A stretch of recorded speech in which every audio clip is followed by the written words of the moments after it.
থাকতে একা তো পারবো না।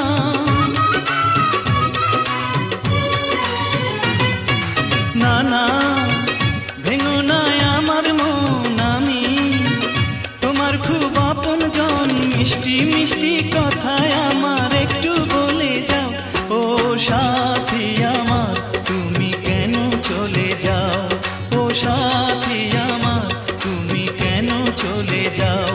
কি দোষ করেছি এ কথা